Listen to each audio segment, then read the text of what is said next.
Je suivrai mon Seigneur et mon Maître, sans jamais m'éloigner de ses pas, sans que rien ici-bas ne m'arrête, et sans rien que le chant de sa voix. Tous ensemble. Je suivrai mon Seigneur et mon Maître, sans jamais m'éloigner de ses bras, sans que rien ici-bas ne m'arrête, et sans rien que le chant de sa voix. Je vivrai de bonheur et de grâce, de l'amour que son cœur m'a donné, et que rien ici-bas ne l'efface. La parole de Dieu alors. Et je voudrais qu'on puisse l'ouvrir aujourd'hui dans le livre de la Genèse, mais je voudrais commencer avec une très courte lecture, et vous pouvez donc l'écouter, juste deux courts versets dans l'Évangile selon Matthieu. Une parole de Jésus qui va être l'introduction au message, et vous saurez tout de suite où je veux en venir ce matin. Jésus a une discussion avec les chefs du peuple juif, les Sadducéens, qui ne croyaient pas à la résurrection. Je ne vais pas parler de la résurrection, mais Jésus, dans sa réponse, dit ceci. « Quant à la résurrection des morts, n'avez-vous donc jamais lu ce que Dieu vous a déclaré? Je suis le Dieu d'Abraham, le Dieu d'Isaac et le Dieu de Jacob. Dieu n'est pas le Dieu des morts, mais le Dieu des vivants. » Alors on pourrait bien sûr parler de trois choses en regardant ce texte. N'avez-vous jamais lu? J'espère qu'on a tous lu. Et je ne vais pas parler de cela parce que j'ai parlé de cela dimanche passé. On pourrait parler sur le fait que Dieu est le Dieu des vivants. Mais moi j'aimerais parler sur le milieu. Dieu est le Dieu d'Abraham, d'Isaac et de Jacob. Avant de creuser cela ensemble, je vous invite à la prière. Seigneur notre Dieu, nous te demandons que ta parole puisse nous conduire jour après jour, semaine après semaine. Seigneur, que en parcourant ces textes du livre de la Genèse, nous puissions tout à nouveau être touchés par ce que tu fais avec l'homme, pour que nous, les pécheurs que nous sommes, nous puissions te connaître et marcher avec toi. Ouvre nos yeux, ouvre notre cœur par ton esprit, au nom de Jésus. Amen. Le Dieu d'Abraham, d'Isaac et de Jacob. C'est assez remarquable. Ce n'est pas le Dieu d'Egbert. Ce n'est pas le Dieu du roi Philippe. C'est pas le Dieu de n'importe quel grand théologien. Dieu s'est lié exclusivement à ces trois personnes. C'est la seule qualification liée à la race humaine qu'il y a dans l'Écriture, dans l'Ancien comme dans le Nouveau Testament, dans les paroles de Jésus. Dieu est le Dieu d'Abraham, d'Isaac et de Jacob. Autrement dit, dans la vie de ces trois hommes, il y a quelque chose de Dieu qui se révèle. Et ces trois hommes étaient des hommes extrêmement différents, tout en étant de la même famille, père, fils et petit-fils. Ces hommes étaient extrêmement différents. Tout comme la Bible nous révèle que Dieu est un Dieu avec des facettes très différentes.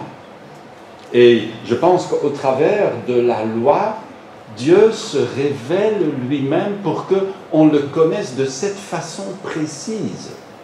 Est-ce que nous connaissons Dieu? Est-ce que nous le connaissons comme le Dieu d'Abraham, d'Isaac et de Jacob? À partir de là, on peut aller plus loin. Vous vous rappelez la parole de Moïse. Dieu se révèle à lui, je suis le Dieu d'Abraham, d'Isaac et de Jacob, sur le mont Sinaï, quand Dieu apparaît à Moïse. Et Moïse a comme réponse extrêmement directe, je vais donc dire aux Israélites, le Dieu d'Abraham, d'Isaac et de Jacob, le Dieu de vos pères, etc., etc. Et s'ils me demandent, mais quel est son nom? C'est remarquable. Mais Dieu n'est pas connu comme le Dieu de Moïse, mais comme le Dieu d'Abraham, d'Isaac et de Jacob. Cela nous est révélé dans le livre de la Genèse. Et j'aimerais aujourd'hui parler sur l'ensemble du livre de la Genèse. Pas bien sûr en détail, on n'aurait pas le temps, mais donner quelques clés pour la compréhension de ce livre. Je vais faire ça au fur et à mesure qui dit peut-être un jour que je vais achever sur les 66 livres de la Bible. Parfois c'est bien d'avoir une vue d'ensemble sur tout un livre biblique. La Genèse, c'est le livre des commencements. C'est le livre des débuts, des fondements. C'est le livre qui nous révèle la réponse à des questions importantes. D'où est-ce que je viens? D'où vient le monde dans lequel je vis? D'où vient que ce monde est si bien organisé? Vous savez, quelques degrés plus vers le soleil, et on aurait tous cuit. Quelques degrés plus dans l'autre sens, on aurait tous gelé. Notre planète est pile poil au bon endroit. Inclinée pile poil de la bonne façon. Comme ça, on a des saisons.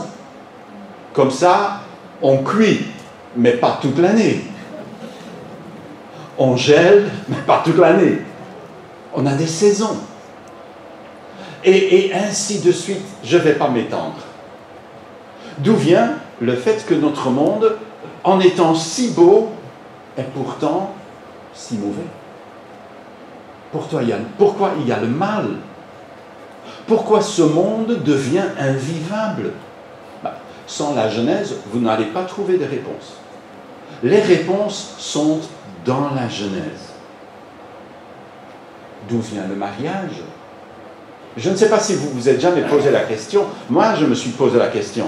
Non pas seulement la question de l'évolution, qui est déjà vraiment très compliquée et qui frise l'impossible. Je crois que ça frise plus que l'impossible. Mais d'où vient qu'en plus, ça a évolué en copie double, mâle et femelle. Je ne sais pas vous, mais j'ai déjà compris que ma femme, c'est pas du tout la même chose que moi. Pas seulement physiquement, mais à l'intérieur. Elle est construite autrement. Je crois qu'elle est construite avec un autre plan. Elle ne réfléchit pas du tout de la même façon. Vous avez remarqué que vos épouses ne réfléchissent pas de la même façon que vous, que vos maris ne réfléchissent pas de la même chose que vous? C'est un exemplaire complètement différent.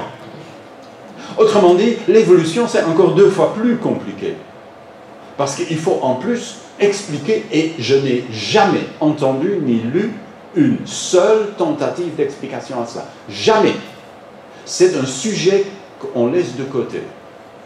Parce que non seulement il faut me faire gober le miracle que d'une bactérie est sorti un homme, pas très élevant pour les hommes, on vient d'une bactérie, mais qu'en plus d'une autre bactérie est sortie une femme. Et pile poil au même moment. Parce que sinon, vous imaginez que si les femmes avaient évolué quelques millions d'années après les hommes, on n'aurait pas été là. Ok? C'est la Genèse qui nous révèle d'où vient tout cela. Et moi, je n'ai pas encore trouvé, tout en lisant passablement beaucoup, je n'ai pas encore trouvé une autre explication crédible. Le livre de la Genèse est vraiment le livre des débuts.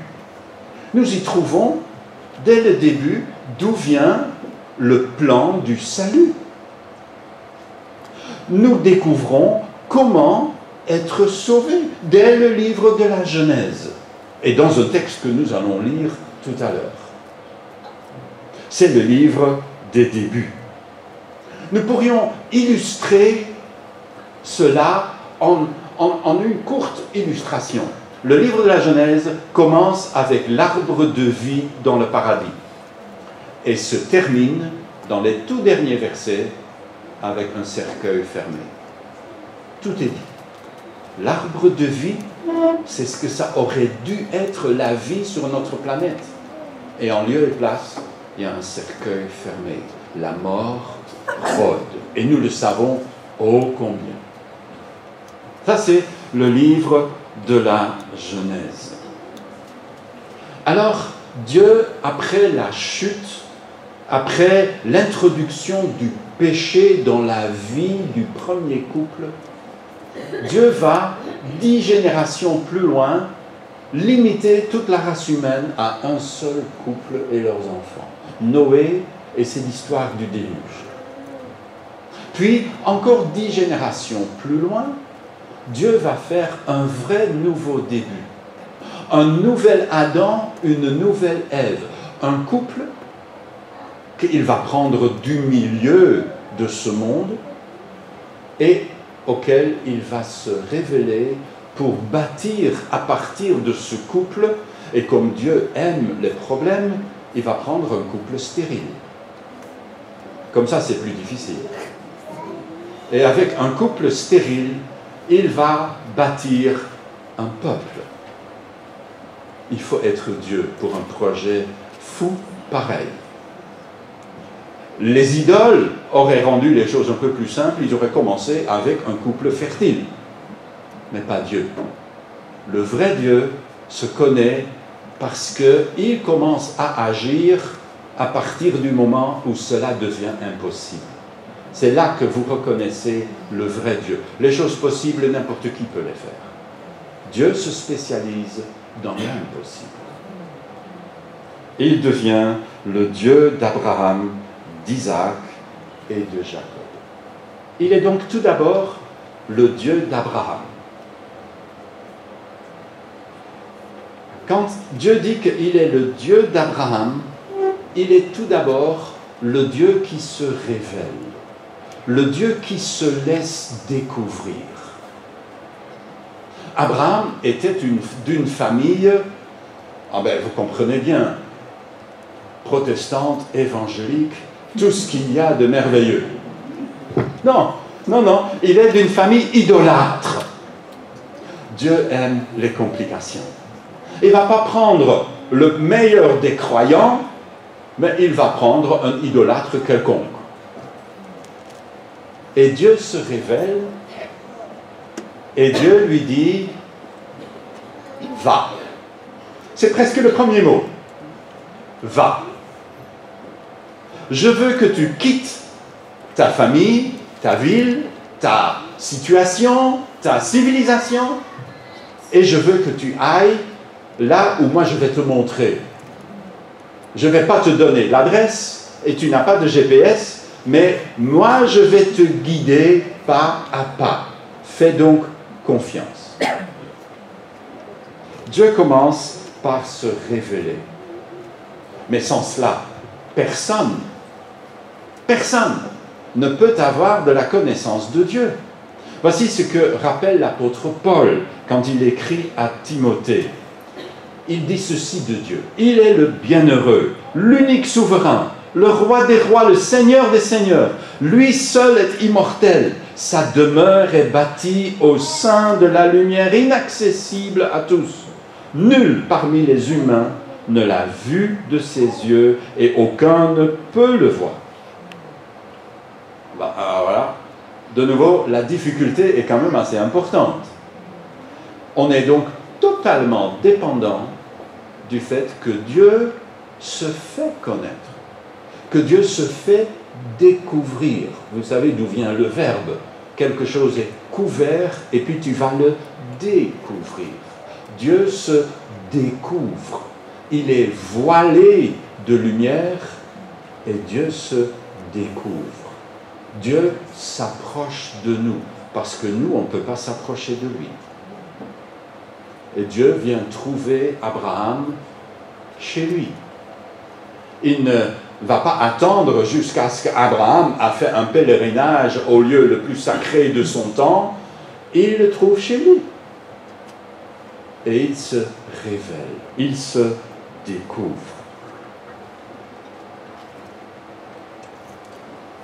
Abraham nous apprend donc quelque chose d'important. Abraham nous apprend là où ça commence.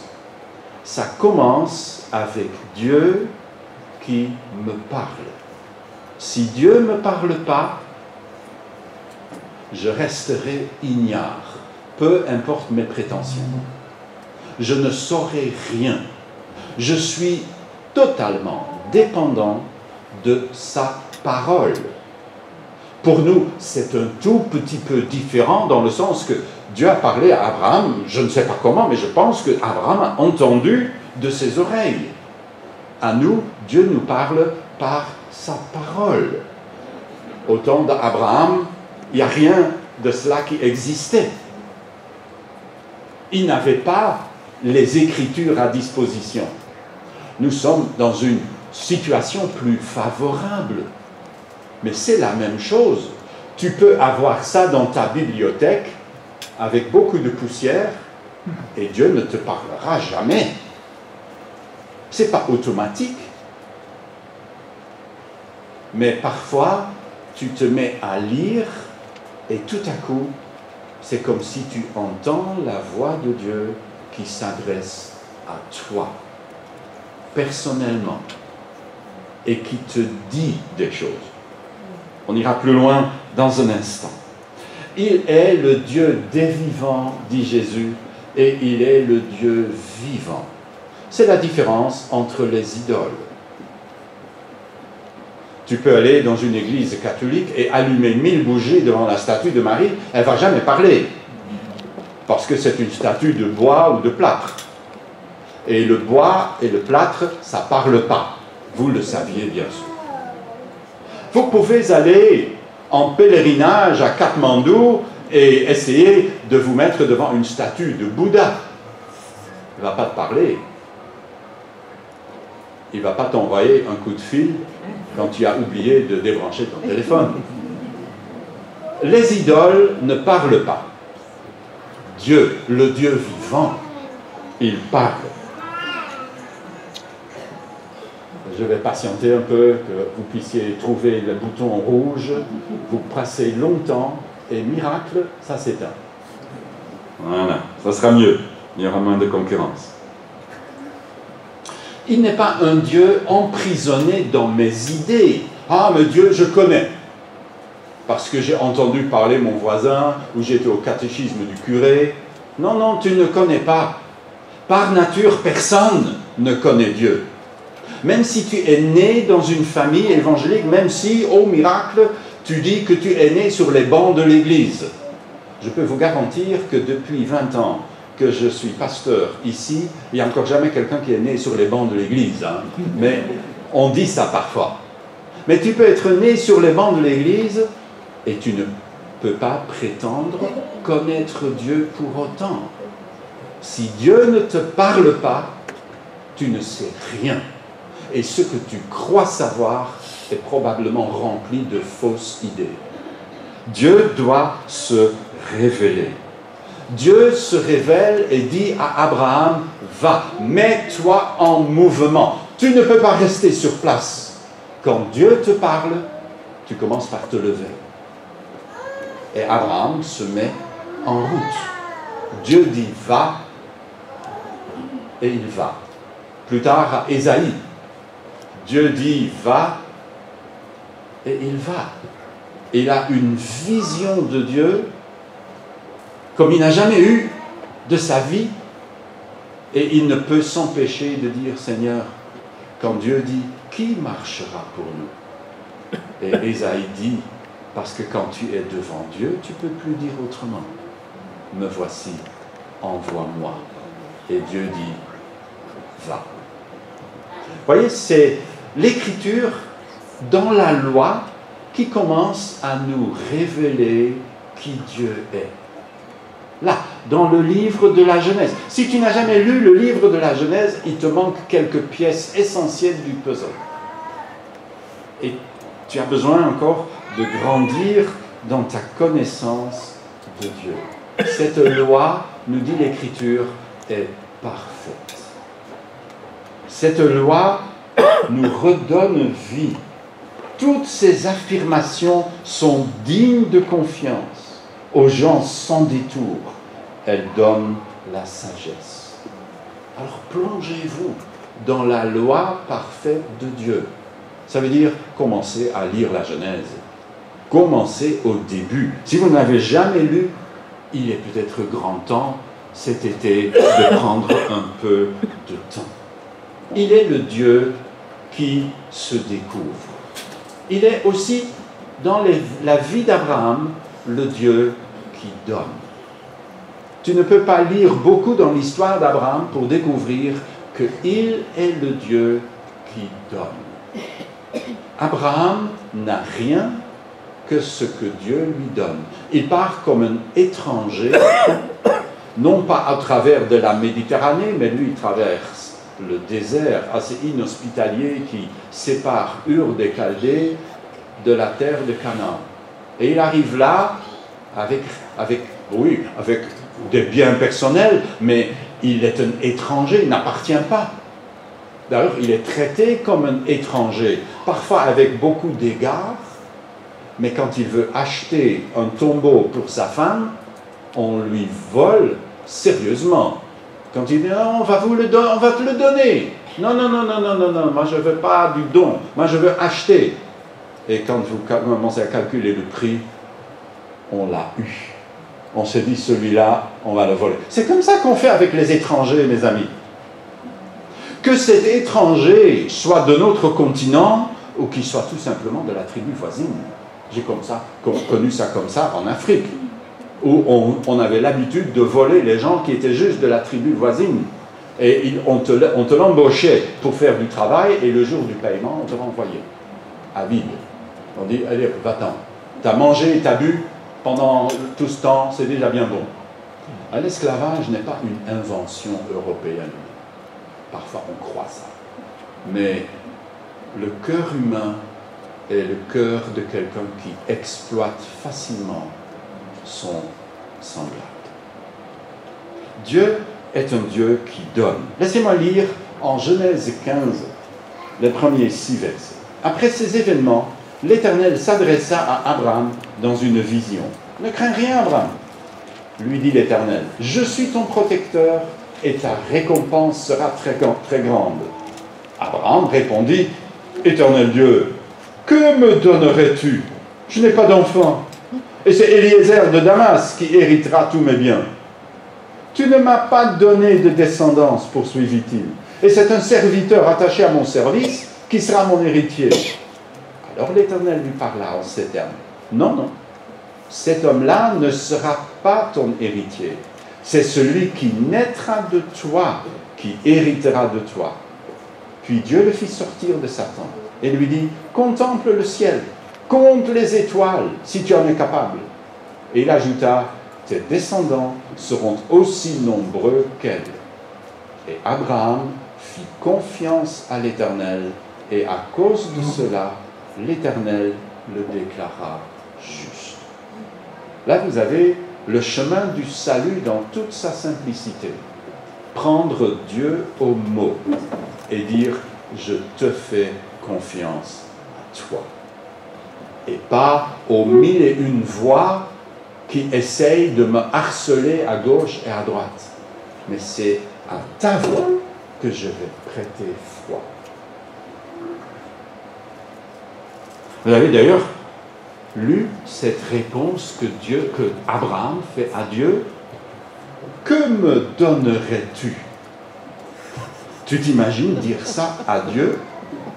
Tu vas voir le roi Philippe, qui comparé au roi des rois, est une fine poussière. C'est un roi de pauvres.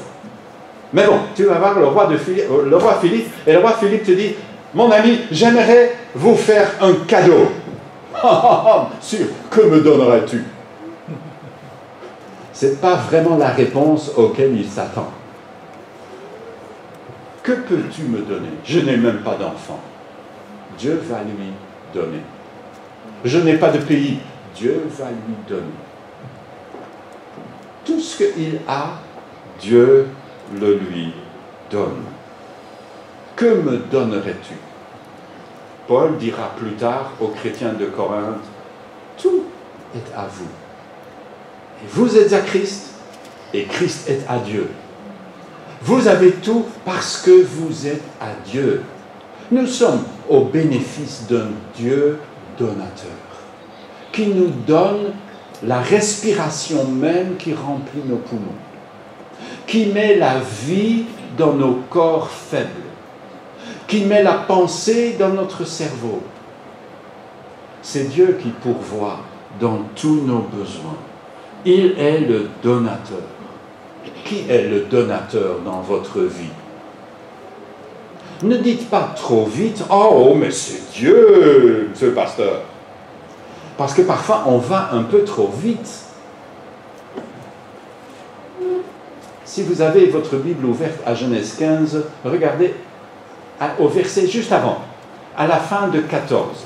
Laissez-moi vous lire juste 2 versets. Abraham vient de délivrer son neveu Lot et le roi de Sodome avec, et le roi de Sodome veut lui donner beaucoup de biens, et Abraham lui donne cette réponse.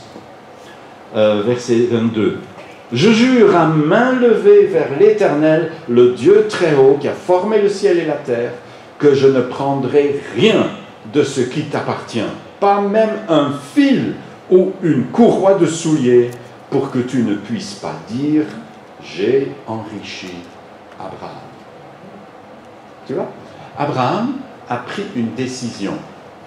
Il avait compris quel genre de lascar était le roi de Sodome. Et il a dit, je ne mangerai pas de ce pain-là. Ces gens-là qui ne connaissent pas Dieu et qui ne l'aiment pas, qui le haïssent et qui agissent tout le contraire de ce qu'il veut, ils ne m'enrichiront pas. Laisse-moi te poser la question. Qui t'a tout donné? Autrement dit, envers qui te sens-tu redevable? Envers qui es-tu responsable? C'est envers celui que tu crois qui te donne ce dont tu as besoin. Si tu crois que c'est ton patron parce qu'il te donne ton salaire, laisse-moi juste t'éclairer. Ton patron ne t'a jamais donné ton salaire. Il t'a payé ton salaire. Ton salaire est un dû, parce que tu as travaillé. Et l'ouvrier mérite salaire. Ton patron ne te donne rien. Oui, parfois on a un bon patron et parfois il nous donne des petites choses, c'est bien. On ne va pas cracher dans la soupe. Mais je ne vis pas parce que mon patron paye mon salaire. Je dépends de qui? Je me sens redevable envers qui? Puis-je dire, comme Abraham, au roi de Sodome, pas un fil, pas une courroie de sandales, pour que tu ne te glorifies pas, c'est à cause de moi qu'il vit. Non, non, non. Moi, je ne vis pas à cause de qui que ce soit. Abraham a découvert, je vis à cause de celui qui m'a parlé, qui s'est révélé à moi. Il est mon Dieu. Il est, troisièmement, un Dieu qui demande. Mais oui, parce qu'il est Dieu. Dieu n'est pas le Père Noël. Oui, il donne au-delà de toute mesure, mais il reste Dieu.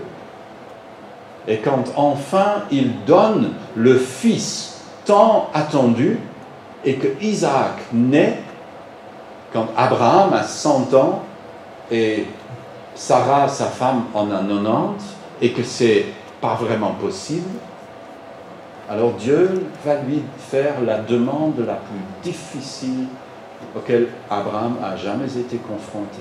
Abraham, donne-moi ton fils. La question en fait que Dieu pose à Abraham, c'est la question que tôt ou tard, tout être humain va rencontrer. Qui est Dieu dans ta vie? Est-ce que c'est moi ou est-ce que c'est Isaac que je viens de te donner? Il y a combien de parents pour qui leurs bambins sont leur Dieu? Ne les invite jamais au repas parce que vous n'êtes pas assez riche, parce que vous allez en avoir beaucoup. Et Dieu pose cette question à Abraham. Qui est Dieu dans ta vie? Et pour prouver que c'est bien moi, donne-moi ton fils. Le fils par qui j'ai promis que tu deviendras un peuple immense, plus grand que le nombre d'étoiles dans le ciel. Donne-moi ton fils. Et Abraham, il ne va pas trouver sa femme et dire « Chérie, j'ai eu un rêve vraiment bizarre. J'ai rêvé que Dieu me demande de sacrifier mon fils. Ah, tu ne touches pas à mon fils !» Abraham a la sagesse de ne pas demander quoi que ce soit à sa femme. Il dit « Chérie, on va apporter un sacrifice à Dieu. » Bon voyage, chérie. Mais oui, il est heureusement totalement dans le noir sur ce qui est en train de se tramer. Mais pas Abraham, d'un pas lourd, et de plus en plus lourd, et j'imagine de plus en plus long, jusqu'à ce qu'il monte sur le mont Moria, et que son fils enfin lui pose la question fatidique. « Père, voilà le bois. » Sur son dos à lui. Voilà le bois. Où est le sacrifice? Et Abraham dit, Dieu pourvoit. Et il ligote son fils sur l'autel. Et il lève le couteau. Et Dieu dit, stop! C'est bien, Abraham. Je crois ce que tu dis. Dieu est un Dieu qui demande. Tu ne peux pas suivre Dieu à bon marché. Tu ne peux pas marchander avec lui et dire « Seigneur, amène-moi dans le ciel et pour le reste, laisse-moi vivre ma vie. » Ce n'est pas possible. Dieu est Dieu. Tôt ou tard, il te demande. Mais laissez-moi lire ça dans les paroles de Jésus. Ce que Dieu te demande à toi. Dans l'évangile de Luc, Jésus dit ceci. « Si quelqu'un vient à moi et n'est pas prêt à renoncer à son père, sa mère, sa femme, ses enfants, ses frères, ses sœurs, ses petits-enfants, c'est pas dans le texte, mais je suis sûr qu'il faut les ajouter, et même à son propre moi, il ne peut être mon disciple.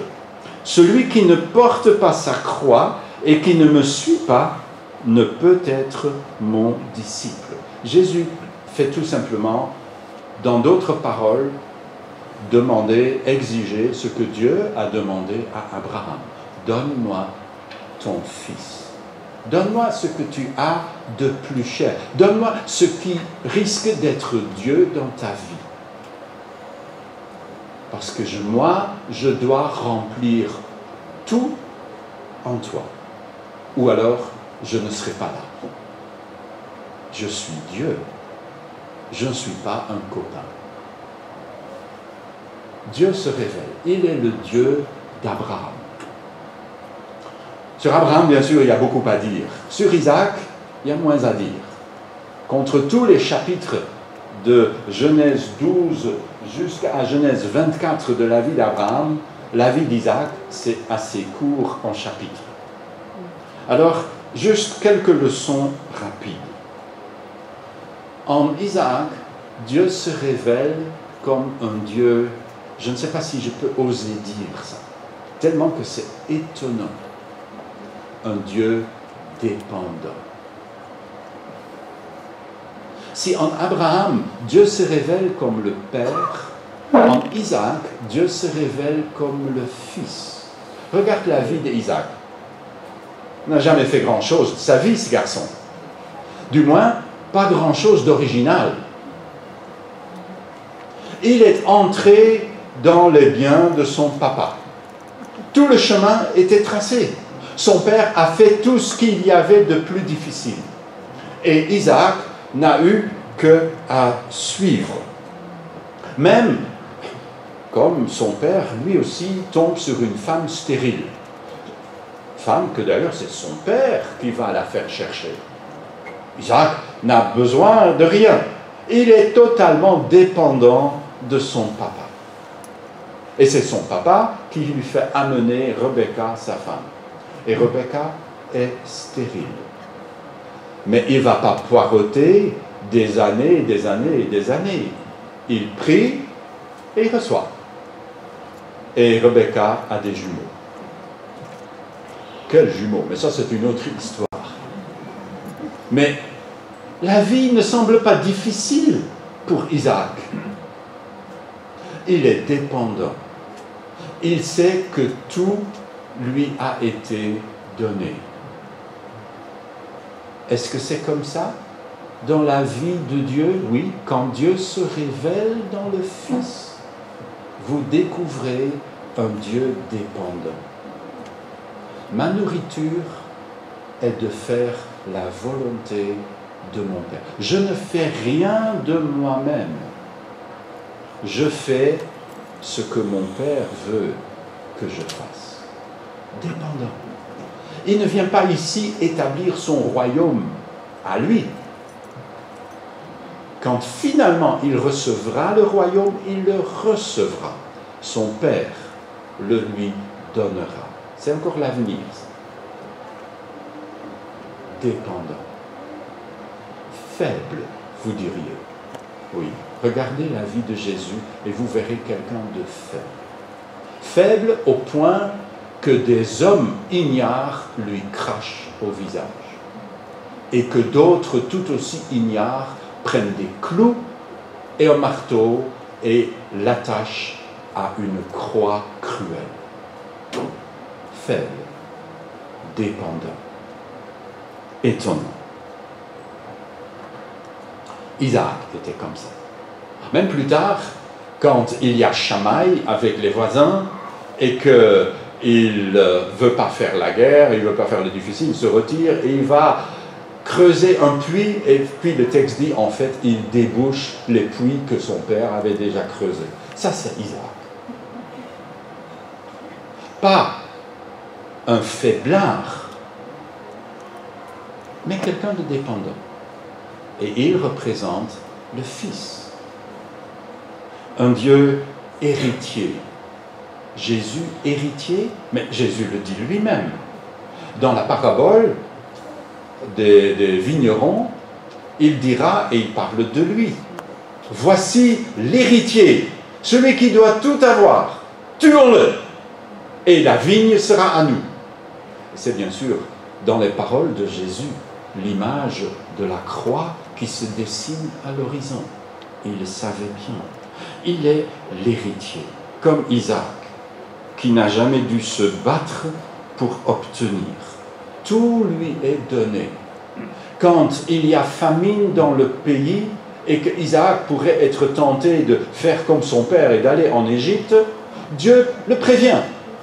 Et Dieu dit, non, non, non, ne va pas en Égypte. Je prends soin de toi. Isaac, tout est donné. Ça fait de Isaac l'image même du repos. Il n'a pas besoin de se battre.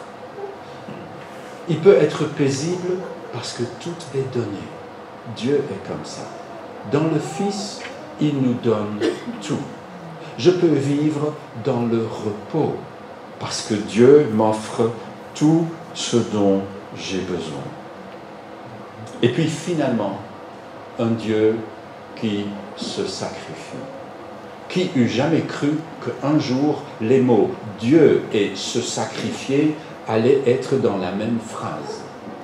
Mais dans le même récit par lequel nous avons terminé la vie d'Abraham, il faudra terminer celle d'Isaac, même si c'est en fait au tout début de sa vie.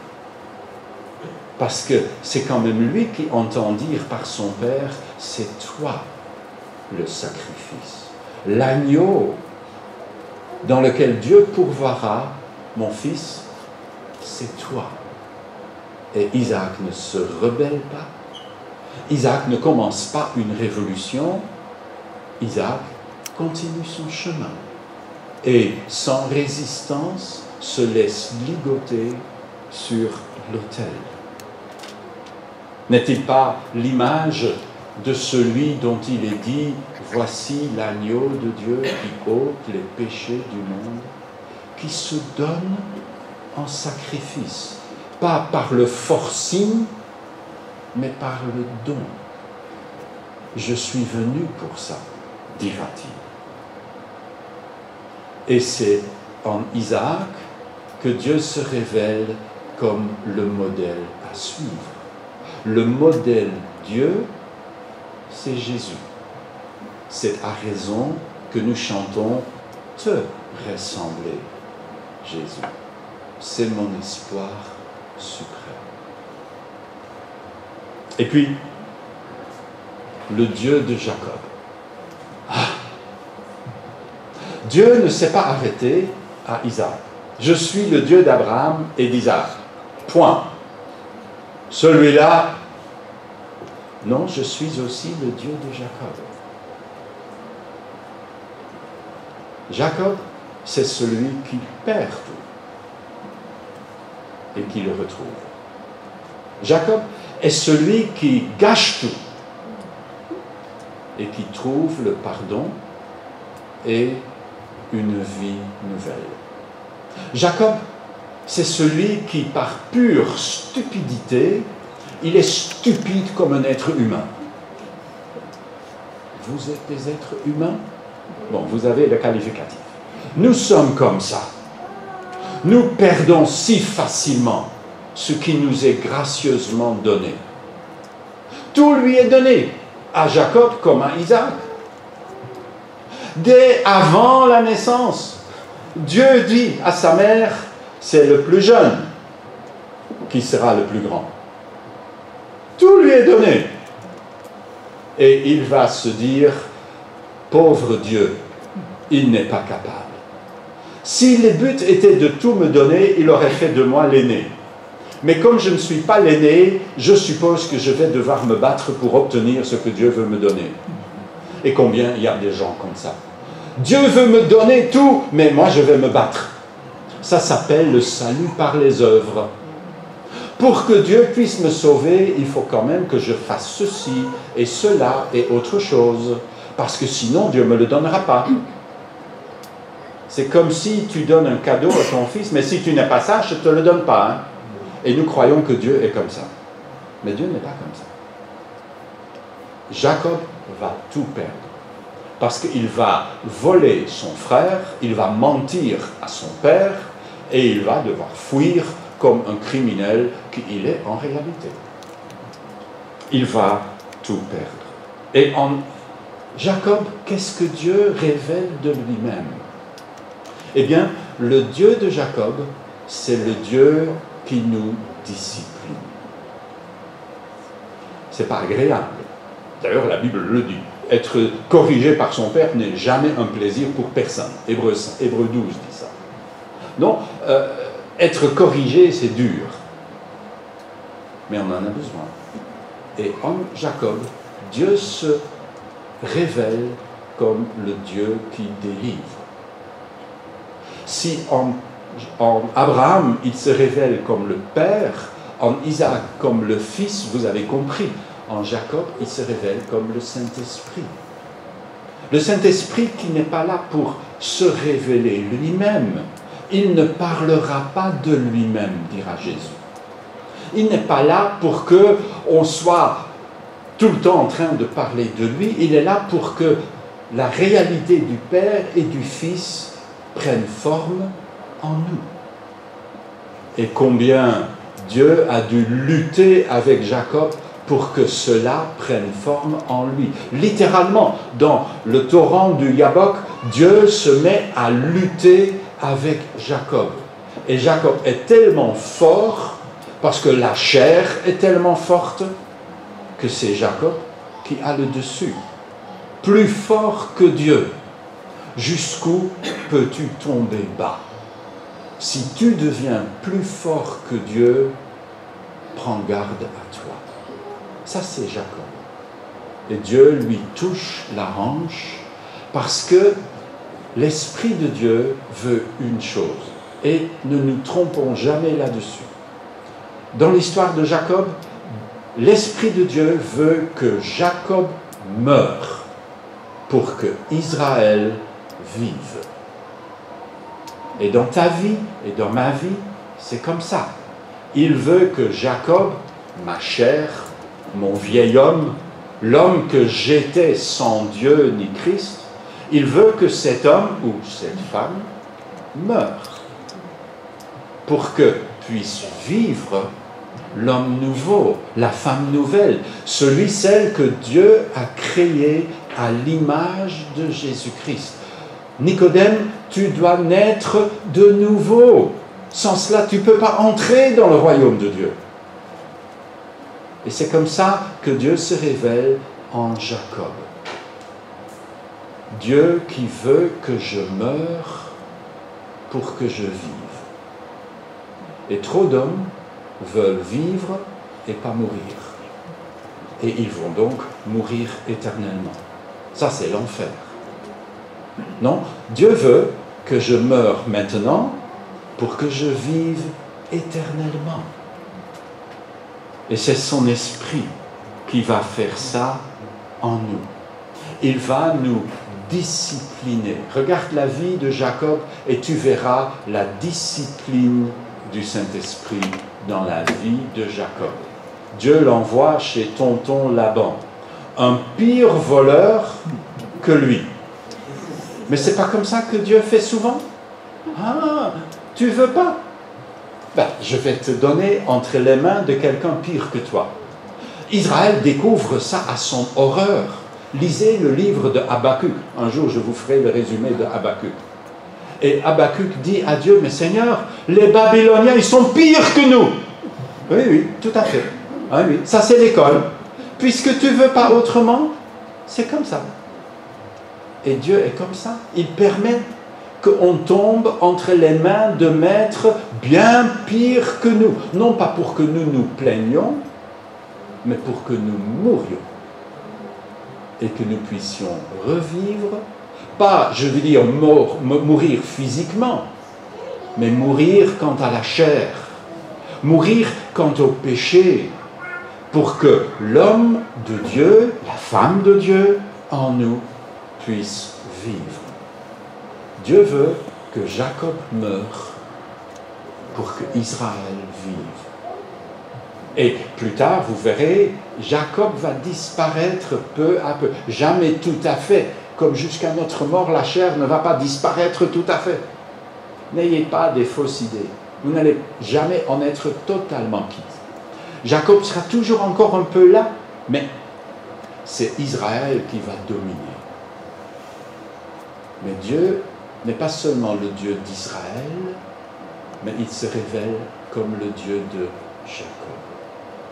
Pas seulement notre Dieu dans les meilleurs moments, mais il est notre Dieu dans nos pires moments. Et par son esprit, il nous donne la discipline qui fait vivre. Vous voyez, ça c'est la Genèse qui nous révèle ça. Tu peux apprendre cela plus ou moins ailleurs, mais tu l'apprendras mieux dans la Genèse. C'est pour ça qu'il faut lire la Bible. Parce que c'est là que tu connais Dieu. Il est le Dieu d'Abraham, le Dieu d'Isaac et le Dieu de Jacob. L'apôtre Paul écrit aux Galates ceci. Vous êtes mes enfants, et j'endure pour vous une fois encore les douleurs de l'enfantement jusqu'à ce que le Christ soit formé en vous. Ça, c'est Jacob. C'est ce que Dieu veut. Former le Christ en lui. Former le Fils dans l'image de ce crapule qu'était Jacob. Dieu a de l'espoir, même pour des Jacob.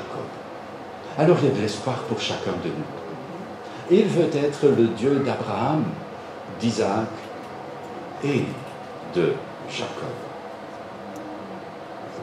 Et c'est pour cela que nous ne pourrions guère faire mieux que prier ce que nous allons chanter. Entre tes mains, j'abandonne tout ce que j'appelle mien. Jacob a eu besoin d'une bonne partie de sa vie, de dizaines d'années, pour enfin arriver à ce point. Jusque-là, Jacob était de la conviction jamais de la vie. Parce que la personne qui prend le mieux soin de moi, c'est moi. Et ce n'est qu'après avoir passé dans la discipline de Dieu qu'il finira par dire, Seigneur, entre tes mains, j'abandonne tout ce que j'appelle mien. Je n'ai pas peur de suivre sur le chemin de la croix. C'est pour toi que je veux vivre. Je connais, j'aime ta voix. Tu connais mieux que moi-même tous les besoins de mon cœur. Et pour mon bonheur suprême, tu veux me rendre vainqueur. Alors oui, prends mon corps et prends mon âme. Que tout en moi soit à toi. Que par ta divine flamme, tout mal soit détruit en moi. Le Dieu d'Abraham, d'Isaac et de Jacob veut te bénir. Mais il ne te bénira pas contre son caractère. Il te bénira comme le Dieu d'Abraham, comme le Dieu d'Isaac, et malheureusement, comme le Dieu de Jacob. Parce qu'il nous connaît mieux que nous nous connaissons nous-mêmes. Et il veut pour notre bonheur qu'un jour nous soyons. Prions. Seigneur notre Dieu, nous te rendons grâce pour ta parole. Quelle richesse! Seigneur, c'est un puits sans fond. Jamais nous creusons jusqu'au bout. Et toujours à nouveau, nous découvrons des merveilles dans ta loi. Seigneur, que ce soit ainsi pour chacun de nous. Que nous ne soyons pas des gens superficiels, qui se contentent de pas grand-chose. Mais Seigneur, qu'en ce qui te concerne, nous puissions creuser et creuser encore, afin de découvrir les merveilles de ta parole. Et Seigneur, que tu puisses agir en nous, que nous puissions te connaître, comme le Dieu d'Abraham, d'Isaac et de Jacob. Nous te le prions au nom de Jésus. Amen. Bonsoir.